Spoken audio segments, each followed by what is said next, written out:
오늘 함께 보신 본문으로 세상 속에 어떻게 살아야 하는가, 세상 속에 어떻게 살아야 하는가라는 제목으로 잠시 말씀의 은혜를 나누겠습니다. 인간을 흔히 여러 가지로 표현을 하지만 그 중에 사회적 동물이라는 표현을 사용하는 것을 보게 됩니다. 사회적 동물이라는 말의 의미는 서로 간에 따로 단독 생활하지 않고 함께 상호작용을 하여서 사회를 만들어가는 존재다라는 의미로 사회적이라는 말을 사용합니다. 우리가 고의적으로 사람과의 만남을 끊지 않는 이상 우리 인간은 결코 혼자 살 수는 없죠. 같이 상호작용을 하면서 살게 돼 있습니다. 가만 생각해 보면 이 사회의 가장 기초가 되는 가정, 여러분 이 가정을 누가 만드셨는가? 인간이 필요에 의해서 만든 게 아니라 하나님이 남자와 여자를 창조하시고 부부로 짝을 지어주시고 함께 자녀를 생육하고 번성하여 땅에 충만해라, 이 자녀를 생산하도록 가정을 만들고 그리고 사회를 만들도록, 그런 의미에서 여러분 이 사회라고 하는 것은 인간이 만든 그런 것이 아니라 그 시작은 하나님이다 라고 하는 것을 먼저 기억해야 되겠습니다. 그래서 여러분 우리가 지금 살고 있는 이 사회, 이것은 하나님께서 우리 인간을 위해서 만드신 조직이다. 그렇다면 가정이 됐든 또 사회가 됐든 아니면 그것보다 조금 더 큰 국가가 됐든, 여러분 이 인간의 조직들 속에서 우리는 어떻게 살아야 되는가?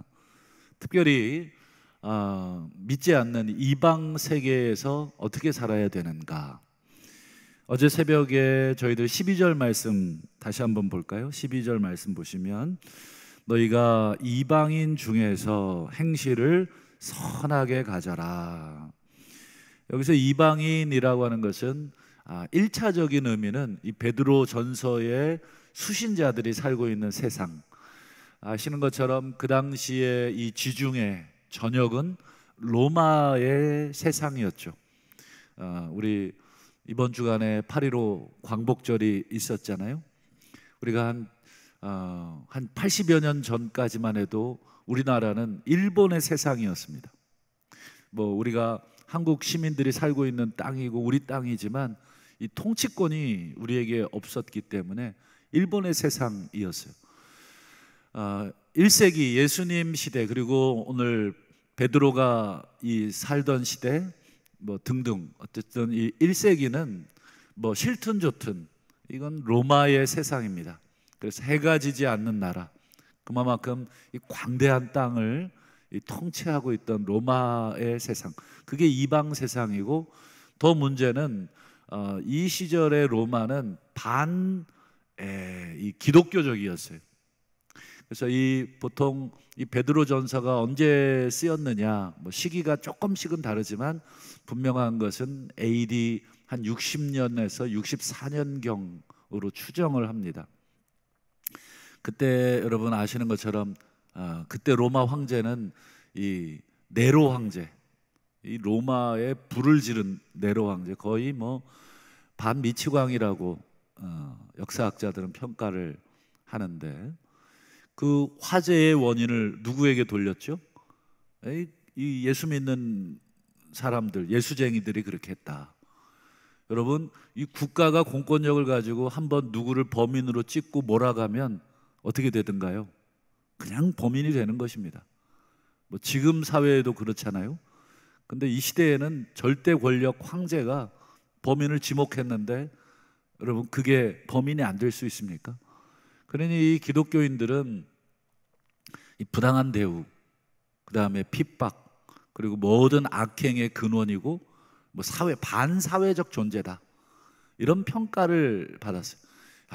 우리 직장 생활 하시면, 우리 예수 믿는 분들 제대로 신앙생활 하시려고 그러면 회식 자리에서 부어라 마셔라 제대로 하실 수 없잖아요. 그리고 뭐 요즘은 이제 그런 일이 없지만 일요일에도 출근해라, 뭐 이런 부당한 지시들, 이런 것들이 참 많았죠. 안 갈 수도 없고 갈 수도 없고, 참 안 가자니 사회생활이 피곤하고, 가자니 이 하나님 앞에서 내 신앙의 양심이 또 꺼려지고. 어쨌든 이 이방 세계 속에서 행실을 선하게 가져라. 그럼 구체적으로 뭐 어떻게 선한 행실을 가져야 되느냐, 여러 방면이 있겠지만 오늘 베드로가 강조하고 싶은 것은 13절이었죠. 우리 한번 13절을 한번 보실까요? 인간의 모든 제도를 주를 위하여 순종해라. 여기서 모든 제도, 즉 사회를 구성하는 그 인간으로서의 제도죠. 여기서 이제 이 제도라고 하는 단어를 조금 더 구체적으로 설명해 보면 뭐 여러 가지 법제도도 있겠고, 또 여러 가지 사회를 이루는데 필요한 인간들 상호 간의 합의를 이룬 어떤 그런 제도도 있겠고, 그런 것들을 순종해라. 말씀드린 것처럼 이 제도는 로마가 만든 제도였겠죠. 이 로마는 반기독교적이고 예수쟁이들을 핍박하는 그런 나라. 여러분, 예수쟁이들을 핍박하는 나라에서 만든 제도라고 한다면 어떻겠습니까? 결코 크리스찬들에게 우호적이지 않죠.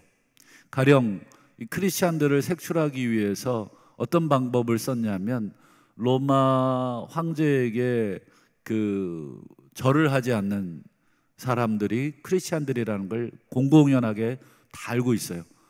근데 이 크리스찬들을 어떻게 구별할 수 있겠습니까? 가장 간단한 방법은 황제 숭배를 하는 사람과 하지 않는 사람을 구별하는 가장 간단한 방법은 황제 숭배하는 자들에게 표를 주는 것입니다.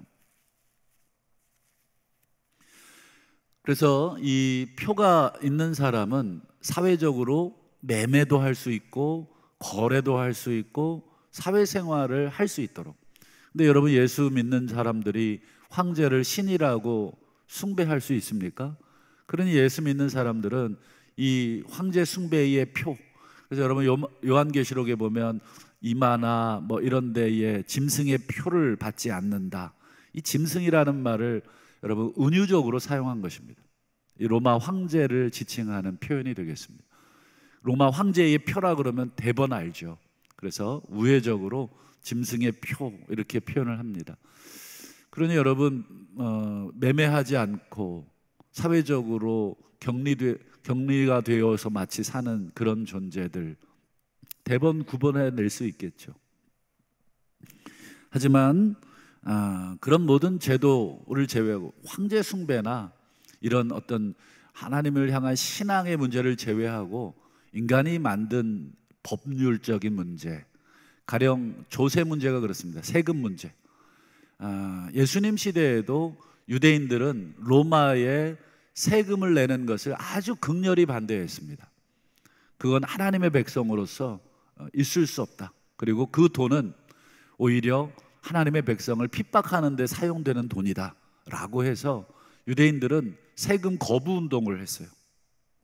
그때 아시는 것처럼 바리새인들이 요 문제로 예수님 질문하면 이거 완전히 시험에 들 것이다 해가지고 예수님께 질문을 했죠. 가이사에게 세를 바치는 게 옳습니까? 옳지 않습니까?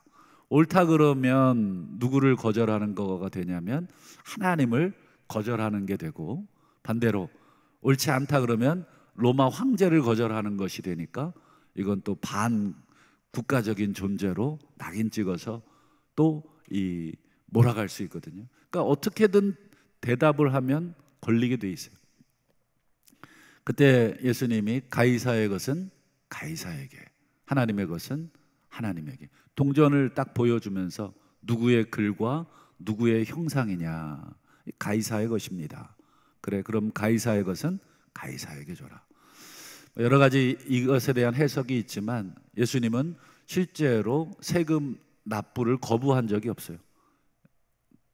아시는 것처럼 세금 낼 돈이 없으셨지만, 그래서 오해받지 않기 위해서 베드로에게 물고기 잡아오너라, 그 안에 동전이 들어있을 것이다, 너와 나를 위하여 그들이 오해하지 않도록 세금을 내거라.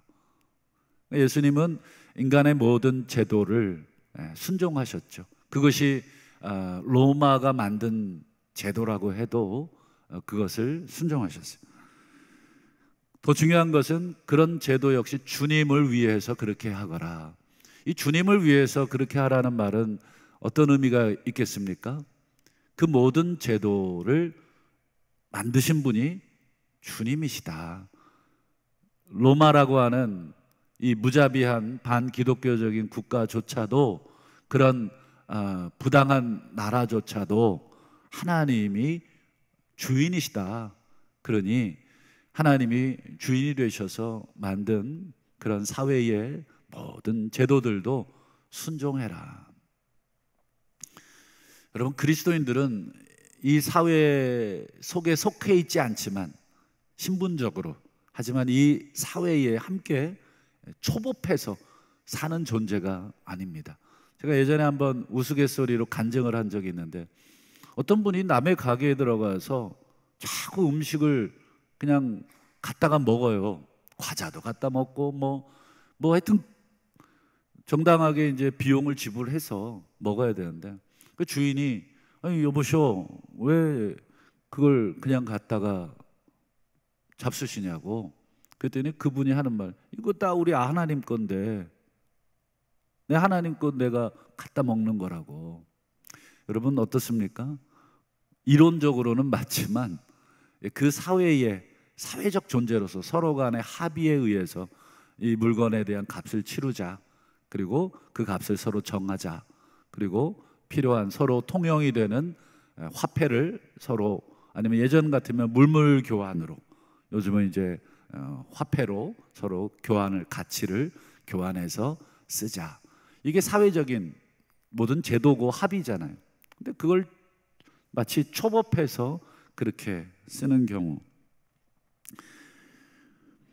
여기서 우리가 알아야 될 중요한 것이 하나가 있습니다. 여러분, 하나님께서 세운 이 권세, 사회, 그리고 그 사회의 질서를 유지하기 위해서 만든 그런 권세자들, 임금이라든지 총독이라든지, 지금 오늘 우리로 얘기하면 정치 지도자들, 입법기관인 국회라든지 행정기관인 정부라든지, 또 여러 가지 그 법으로 이 사회를 유지하잖아요. 그 모든 그 권세들은 사회적 안녕, 질서를 위해서 만들었다 하는 것입니다. 한번 12장 14절을 한번 보실까요? 혹은 그가 악행하는 자를 징벌하고 선행하는 자를 포상하기 위해서 보낸 총독들, 이렇게 돼 있죠. 이 총독이라는 것은 로마가 보낸 지도자입니다. 근데 이 총독의 그 보내신 그 주체가 누굽니까? 여기서 그는 하나님이 되겠습니다. 하나님이 총독을 보내셨어요. 그리고 그 총독에게 맡기신 사명은 무엇입니까? 악행하는 자를 징벌하고 선행하는 자를 포상하라. 여러분, 이걸 네 단어로 뭐라고 말을 합니까? 권선징악이라 그러죠. 선을 장려하고 악을 징벌해라. 이것이 여러분 임금이나 총독과 같은 사회적인 이 사회의 질서를 유지하기 위해서 하나님께서 보내신 권세자들이라는 거예요. 문제는 이런 권선징악을 목적으로 하나님께서 세우신 이런 권세자들이 제대로 되지 않은 그런 통치를 할 때이죠. 권선을 해야 되는데 권악을 한다든지, 징악을 해야 되는데 징선을 한다든지, 정반대로 그렇게 사회를 운영하는 것입니다. 이 도둑놈한테 여러분 포상을 한다든지, 착하게 사는 사람을 감옥에 잡아다가 집어넣는다든지, 그러면 사회가 어떻게 되겠습니까? 엉망이 된다는 거죠. 누가 착하게 살겠습니까? 누가 다른 사람을 위해서 살겠습니까? 그저 이기적으로 내 것을 취하기 위해서 살겠죠. 여러분, 그런 불의한 정권이나 또 제대로 하나님이 그 권선징악하라 하는 목적대로 행하지 않는 그런 권세자들에게 여러분, 우리는 어떤 자유가 있습니까? 맞서 싸워야 할 자유가 있어요. 맞죠? 이 불의를 계속해서 장려하고 나쁘게 사는 사람들을 더 유리하게 하는 권세자들인데, 이것도 하나님의 뜻이요, 그렇게 참아서는 안 되겠죠. 그들을 어떻게든지 간에 불의하지 못하도록 막아야 될 자유와 책임이 있는 것입니다. 그 부분이 2장 16절입니다. 한번 보실까요? 너희가 뭐가 있습니까? 자유가 있다. 너희가 자유가 있는데 어떻게 쓰라고 하십니까? 그 자유로 악을 가리는데, 덮어버리는데 쓰지 말고 오직 하나님의 종처럼 그 악을 어떻게 하는, 선으로 바꾸는 데 쓰라는 것입니다. 여러분, 로마 황제가 됐든 로마 총독이 됐든 정말 이 사회의 질서를 제대로 잘 굴러가도록 하는 그런 권세자들이라면 주를 위하여 순종을 해야 되겠죠. 그러나 이 권선징악을 하지 않는 불의하고 악한 그런 왕이 있다면, 여러분, 우리는 그 왕을 여러분 바꿀 자유가 있어요. 그 왕에게 대항할 자유가 있어요. 하지만 중요한 건 뭐예요? 악을 덮는데 그 자유의 힘을 쓰지 말고 하나님의 종들, 하나님의 뜻을 받아서 행하는 그런 종들처럼 선한 방법으로 악을 대항하고 악을 선하게 바꾸는데 사용하라는데, 여러분, 우리의 고민이 있어요. 여러분, 우리 과거에 독재 시절에 아마 다들 불의에 신음하시고 또 그때 괴로워하시고 데모도 참 많이 하셨을 텐데, 이 크리스찬으로서 과연 내가 이 폭력적인 방법으로 화염병을 든다든지 돌을 던진다든지 어떤 이 물리적인 힘으로 그런 정권을 대항하는 것이 옳으냐? 믿지 않는 사람들이야 얼마든지 뭐 화염병 정도가 아니라 총칼을 맞대서 대항해서 싸우는 것을 정당하다, 우리의 권리다, 이렇게 주장하겠지만, 문제는 우리는 하나님을 섬기는 자들로서 그런 방식으로 우리가 자유를 쓸 수 있느냐, 이게 사실 그 시대의 큰 교회 내에서의 토론거리였습니다. 교회 가는 게 참 괴롭고 또 밖에 나가서 사는 것도 괴로웠어요. 이 어느 쪽에 있어도 늘 괴로웠습니다. 하지만 여러분, 중요한 것은 우리 성도들은 우리가 자유가 있지만 이 자유를 어떻게 써야 된다는 것입니까? 폭력이나 어떤 물리적인 방법으로 부당하다고 생각하는 것들을 끄집어내는 것은 하나님의 종으로서 그 방식이 틀렸다는 거예요. 그 불의한 것을 끌어내리는 것은 맞다. 하지만 그것 방식까지, 여러분, 예수님이 로마가 불의하다는 걸 모르셨습니까? 다 아셨죠. 로마가 부당하게 세금을 걷고 있다. 로마가 부당하게 하나님의 백성들을 지금 징벌하고 있다 라고 하는 걸 아셨지만, 한 번도, 단 한 번도 제자들의 요구나 또 유대인들의 요구에 의해서 예수님이 총이나 칼을 잡고 진두지휘하신 적은 없죠. 그렇다면 여러분, 우리는 예수님의 종이고 하나님의 종으로서 예수님이 보여주신 그 방식대로 우리가 고민을 해야 되는 것입니다.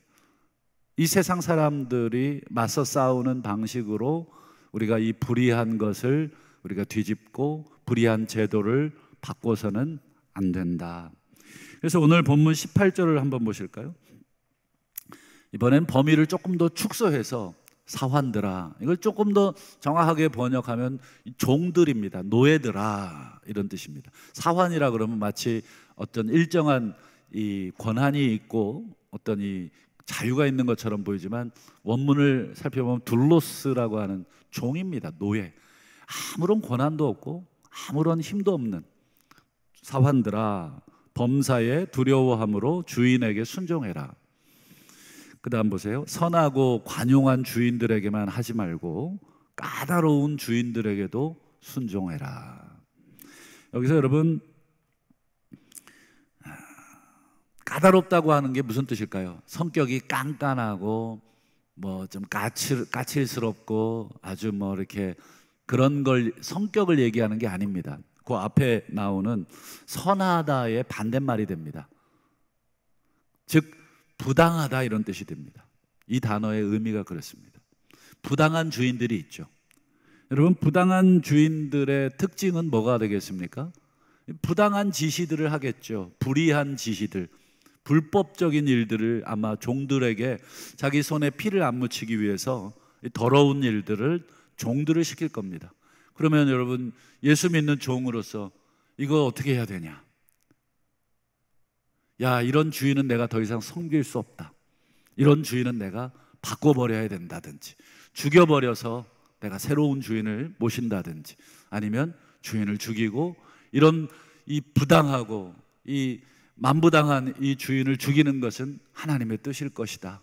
이렇게 생각하지 말고 까다로운 부당하고 불의한 주인들에게도 이 예수 믿는 종들아, 너희가 순종해라. 그렇게 하라고 하는 근거가 뭐냐? 21절을 오늘 보실까요? 21절 화면을 띄워주시죠. 이를 위하여 너희가 부르심을 받았으니 그리스도도 너희를 위하여 고난을 받으사 너희에게 본을 끼쳐 그 자취를 따라오게 하려 하셨느니라. 여기 보세요. 이를 위하여 너희가 부르심 받았다. 그 다음에 누구 얘기를 꺼내냐면 예수님 얘기를 꺼내는 것입니다. 예수님도 고난을 받으셨다. 이 고난은 정당한 고난이 아니라 부당한 고난이셨죠. 예수님이 여러분 십자가 지셔야 할 죄가 있나요? 빌라도도 비롯해서 여러 사람들이 이 무죄를 자꾸 구형하고 풀어주려고 했잖아요.